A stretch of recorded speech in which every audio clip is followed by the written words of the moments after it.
Raiders have a perfect offer to take a player from the Kansas City Chiefs. He is a necessary player for US. With him in the cast, we wouldn't need to drive Max to exhaust like it happened last season. If you are new here, subscribe to the channel to receive all updates about Raiders. The Las Vegas Raiders need to go from a fringe playoff team to a team that can compete annually.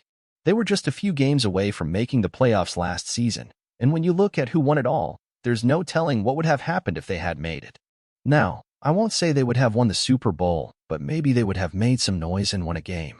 Although the offense is the unit that struggled the most last year, the defense still needs more help on the roster. The Raiders need help dealing with Max Crosby so he doesn't have to do as much as he did last year. Sure, you want him to win Defensive Player of the Year, but you also don't want him to be exhausted by the time the postseason rolls around. Therefore, one of the flashiest moves the Raiders could make with their $55 million in available cap space would be to pursue the best defensive player available in free agency.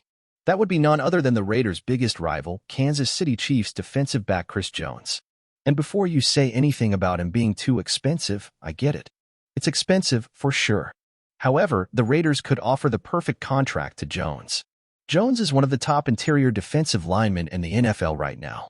His 198 quarterback pressures since 2021 ranks second among his position group, behind only the incomparable Aaron Donald.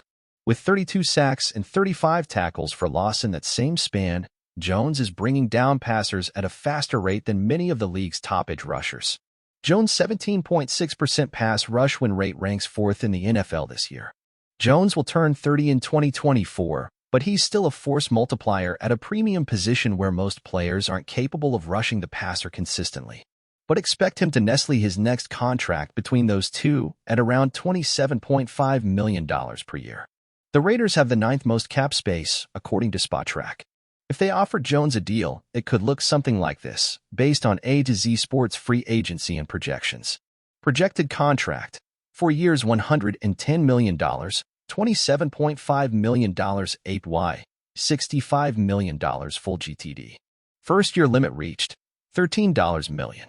It seems like many other media outlets are projecting that Jones would get a contract that would pay him $30 million per year, but not in this case. Last year, when Jones pitched for the Chiefs, they ended up agreeing to a deal that was roughly the same as his tag number, but included a number of incentives. He beat most of them. This contract is perhaps lower than what he wants in terms of AV, but it could include incentives for him to still get that extra money. It does not appear in the books in terms of maximum number.